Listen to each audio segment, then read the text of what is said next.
Hi guys, Anne McKinnell here. Thanks for joining me today. So I just finished putting together one of my digital art pieces and I'm quite happy with the way it turned out. So I thought I would put together a little demonstration showing you how I put it together. So I really like this one because I was able to use all of my own textures and all of my own brushes for this piece, so that's kind of exciting. So let's dive in. Okay, so this is the piece here, and what I have is the photo of the Kingfisher. And what I will do is turn off all of these layers so you can see where I started with these original 3 photos. And in fact, I'll flip over here to Lightroom so you can see these original photos. So, of course, this is a continuous high-speed shutter rate here, and I didn't move the camera while I took these, so the sky is exactly the same, and the bird moved from one frame to the next. So I have this one, and this one, and this one. So all I did here was hold down my Shift key and select all 3 of these, and I go Photo, Edit In, and then if you go all the way down to the bottom here, you get Open as Layers in Photoshop. Okay? And then what happens is you'll get these 3 layers, one on top of the other, in Photoshop. So here's the first image. Then what I did was I added in the second layer, and I added a layer mask. Let me just disable this for a moment so that you can see. Here's this layer. Now the sky does blend in perfectly, but I added the layer mask anyway, you know, just to make sure in case there's any little differences. So let me show you how I do that, okay? I'm just going to make a duplicate of this layer. I'll turn that one off and I'll delete the layer mask here so that you can see. Okay, so with this layer, I only need to have the bird itself showing so that I can see the first bird as well, right? So I'm going to hold down my Option key while I click this layer mask so that I get a black mask. All right, and then I'm going to use my brush tool. I'm clicking B for the brush tool, and I'm going to pick just a normal soft round brush, okay? Maybe around 400 pixels or so. And I want my brush to be white. So I'll make sure my foreground color is white. And then I'm just going to paint on here where this bird is. Okay? So like I say, that would probably be good enough. But I want to blend it in just a little bit more carefully in case there are any subtle differences in the sky, okay? So I'm going to hold down my Option key and just show this layer. All right? So back over here on the layer mask, what I usually do is change the opacity to, you know, maybe something like 60%. I'm going to make the size of my brush a little bit smaller, and then I'll just go around like this a little bit, and then maybe I'll make it 20%, and then I'll go around a little bit more. Okay, and that way if there are any differences, it just makes it blend in to this photo a little bit better. Okay, so I'm just going to delete that one that I just did and turn on the original, and I did the exact same thing for the third image so that I get this progression. So I like this image just as it is. I was going to stop here, but then I remembered last week I did a hummingbird photo and it had one of my textures from my Butchart collection in the background. And I thought, you know, it would be really nice if I could maybe do something similar to that. So I decided to keep going here and see what else I can make. So what I did at this point was I want all of these birds to be on the same layer, okay? So with my selection on the top layer, I go Command Option Shift E. And I will write down on the screen here what that is on a PC. I think it's Command Alt Shift something. It's a bit complicated, but it's a trick I use a lot. So it's a good one to learn. On a Mac, it's Command Option Shift E. And that takes all of the visible layers and stamps it onto a single layer, okay? So I'll delete that one and use the one that I created before. So now what I want to do, if I want to change the background on this layer, is I want to extract these birds off the background. Now, if that had been my intention from the first place, I probably wouldn't have done these steps where I blend them all onto one layer with these layer masks, but I wanted to show you what my thought process is, and the fact that you can just go this far and stop at this point if you want. So now I want to do the extraction. Normally what I do in this case is I like to use Topaz Remask, but because in this case the sky is such a clear color and there is really good contrast between the birds and the sky, I don't really need to do that. It's going to be an easy extraction, so I can do this just in Photoshop. All right, so what I'm going to do is click on the quick selection of the magic wand tool, and I'm going to click up here, select and mask. Okay? All right. So this is, the red is showing you where the mask is right now. It's covering everything. And what I'm going to do now is click select subject. And Photoshop has gotten really good at making these selections. So you can see it did a pretty good job here. You can see little bits of blue in between the feathers. So we just want to go over here to these properties and try to refine that a bit. Okay. So we want to go into this edge detection, and I'm going to increase the radius on this edge detection until I can start to see some of that blue going away.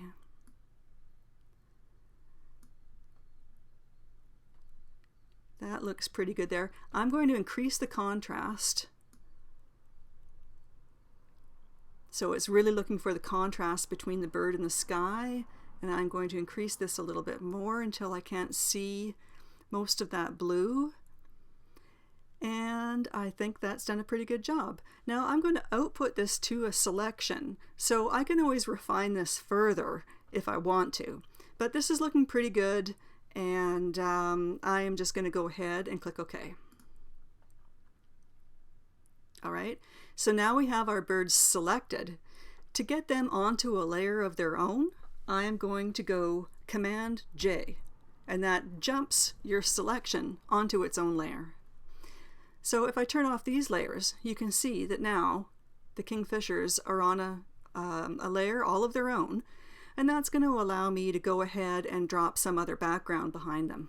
Okay, so I am going to delete that one, and I'm going to use the one that I did before. Now, one thing I want to make sure that you know is that these things don't all just fall into place the first time. It never works out that way. I probably tried 100 different things before I settled on the exact textures and things that I wanted to use. Okay, so when you first try this, don't be disappointed if you try to use a texture and it doesn't really blend in very, very well, or it doesn't look nice. Just try a different one, try something else. I'm always thinking, well, what if I try this? What if I desaturate it? What if I add a color filter? What if I add another texture on top of it? Different things like that. So you really have to play around and try a whole bunch of different things before you're going to get a result that you really like. I want to show you one of the first ones that I did. Okay, so it's an entirely different look than the image I ended up choosing. So this is a background. It's made up of a few different layers here, and the reason I wanted to show you this, when I first started making it, I liked it. And then when I looked at it after, I just kind of thought, ugh, and I think the reason that I don't like it, and I see lots of images like these on the internet, it's that it's like I'm trying to make it look real, but it's not real. Obviously, there aren't three birds, it's a progression here. And the background, it's obviously not the right background. So I don't know if I can explain it. To me, it kind of looks like the birds were cut out with a pair of scissors and glued on here. It just doesn't look right. So my opinion when it comes to digital art is to not try to make it look real. because it never does. It just kind of looks phony or something. So when I do my digital art, I don't even try to make it look real. I just pick things that I think look interesting. And I find when you make these backgrounds, then try to make them look real, they just don't. Okay. So I just wanted to show you that so you know that these things don't always work out for me the first time around either. You just really have to play around. So my second attempt was this one, and I actually quite like this one. This is one of my textures from the Mojave collection. And I just dropped in this texture. It comes already with all of these details on it. So I didn't do anything else. I didn't add any other brushes or anything. This is just the texture dropped in behind the birds. And I quite like this one. I almost stopped here. But I thought, well, no, I'm gonna continue on because, like I mentioned, I had the hummingbird photo last week with one of the images from my Butchart collection, which is my newly released one.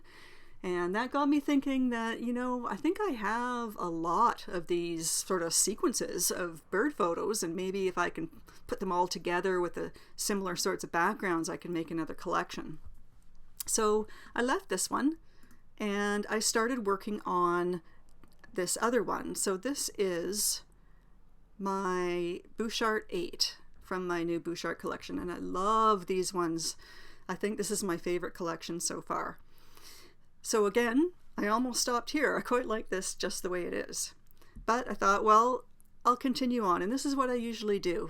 What if I add something else? What if I add something more? And I usually keep going and going and going and going until I feel like, oh, maybe I've gone a bit too far, and then I back off a couple of steps and decide which layers I like and which ones I don't. So I have, this one is my Butchart 8. And then what I did was I added in a second texture. And this one, let me show it to you by itself. This is it by itself. And this is from my Galliano texture collection, which isn't released yet. It will be coming out next month. So I have a whole bunch of these sort of bluey watercolor textures coming out. So I'm excited about those. Now what you could do, since you won't have this one yet, you could try just using another texture that's a bluish color, or you could just put in a solid layer color. You could try to just change the hue and saturation or the color balance. There's so many different ways that you can change the colors here. You could use a lot of these different adjustments to change the hue saturation or the color balance, or maybe use a photo filter or something like that. Okay, so I chose to bring in another texture that is this Galliano. And now normally when you bring that in, it's going to be on the normal blend mode. So all you can see right now is the Galliano texture, but I wanted to blend that in with the Butchart texture. So I changed the blend mode here to color. And that way I get all of the details from the Butchart with the color from the Galliano. So I like how that turned out. Then I decided to add in another texture. And this one is from my Jerome Texture collection. So let me just show you it by itself. I'm going to disable the layer mask, and I will put this on to normal at 100% opacity. And so you can see, this Jerome Texture collection, it looks a little crazy when you just see it, the full photos that they are 100% opacity. It looks kind of nuts, like why would you ever use this? But when you tone it down, when you lower the opacity and change the blend mode, these details look really cool. So, but usually, when I make the textures, I let them out at their fullest so that you have the option to dial it back as much as you want to so that it makes sense for your photo. Okay, so I'm going to go again, change this back here to 55%. That's what it was at here. And then I think I had this at soft light, or was it overlay? I think I had it at soft light. And I am going to enable the layer mask. No, I'm not sure if I had it at soft light or at overlay. Well, I like overlay, so I'm going to do that. Now I have this layer mask on here so that this texture is only showing around the edges. Okay, I like it when it's everywhere, but I just think it's a little bit more subtle when it's only around the edges. You know, I'm gonna change that back to soft light. So I'll just turn it off and on here so you can see the difference. And it's subtle, but it adds, you know, a few more areas of interest. And then I decided to keep going, and I wanted to try one of my music brushes. So what I do here is I add a new layer, okay, and then I am going to grab a brush. So I have my brushes here, and let me just get rid of these. So here are my music brushes, and I believe I picked this, the music number 6, okay.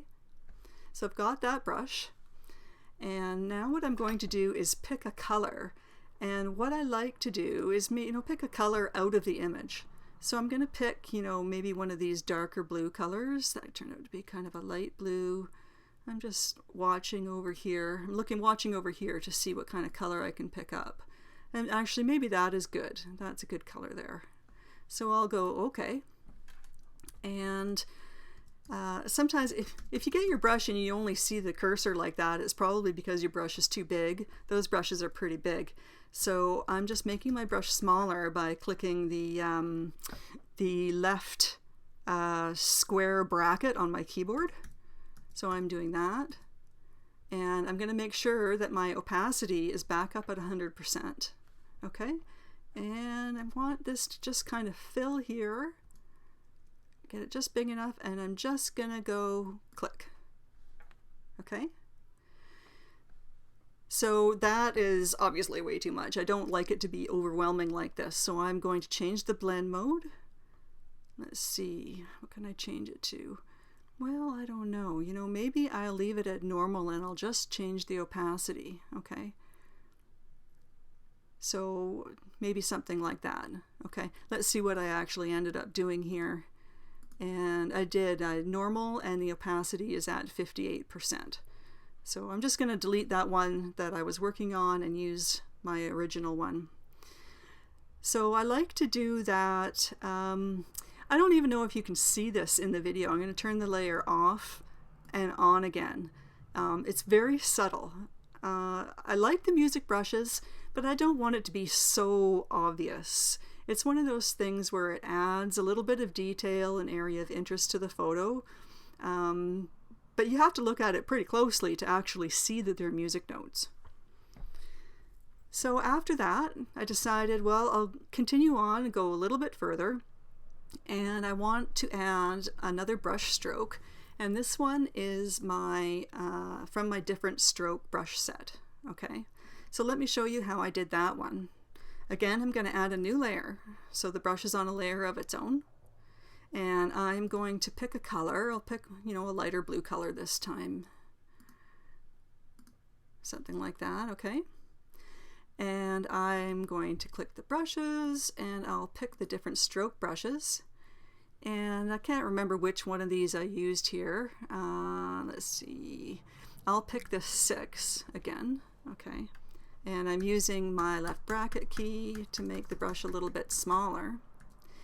So I don't want the brush to be in this orientation though. So what I'm going to do is click the brush properties. Okay, and you see this little circle over here. That lets you change the orientation of the brush. So you see right now it's kind of vertical, and I'm going to move this arrow up here like so, and now it's horizontal. Okay, make it a little bit bigger, you know, and maybe I'll do something like that. Okay, all right. Now let me just delete this one, and I'll turn on the one I did from the original. So there it is. It's pretty close. So I like that, but one thing I like to do with these brush strokes is add a texture to the brush stroke and clip it in there, and that just makes the brush stroke a little bit more interesting. So all I did was I took a copy of this Jerome. It's the exact same texture. Okay, so I'm just going to click this and I'm going to drag it down here on top of the new layer icon, and that makes a copy of it. Okay, now I can drag it up above my brush stroke, and it came in here clipped, but if it doesn't, what you have to do is hold down the Option key on your keyboard and you click on the line in between the two layers. So right now, well, first of all, let me just delete this layer mask, okay? So right now, it's covering the whole image. And if I hold down my Option key and click in between, it's now clipped only to the brush stroke. So if you look at the brush stroke by itself, you can see that here the texture is inside the brush stroke. Okay, so let me turn all these back on here again. And let me just delete this one and I'll get back to my originals. Okay. So I'll quickly just run through again what I did here, okay? So these are the original birds that are blended together. And then I created my stamp so that all three birds are on one stamp, or on one layer. I then did my extraction so that I managed to get all of the kingfishers by themselves. Now you'll see here that they're a little bit gray, and that's because I made this layer at 90%, and that it just kind of makes it blend into the background a little bit better, I find. With the birds on their own layer, I was able to bring in some different backgrounds. So this is my Butchart. Here's the Galliano with the color blend mode. And then I added the Jerome Texture, but it's only showing around the edges. Let me get my, my regular brush back here so I have my pointer. Okay, oh, here we go. So, so now I have the Jerome, it's just around the edges, and I added the music brush. There's the music brush, there's the different stroke brush, and here's that Jerome texture again clipped onto this brush stroke. All right, well, that was a little bit quick, but I hope that that was helpful for you and that you enjoy using these textures in your own digital art. I will put a link in the description below so that you can find the textures. Okay, thanks for watching. See you next time. Bye for now.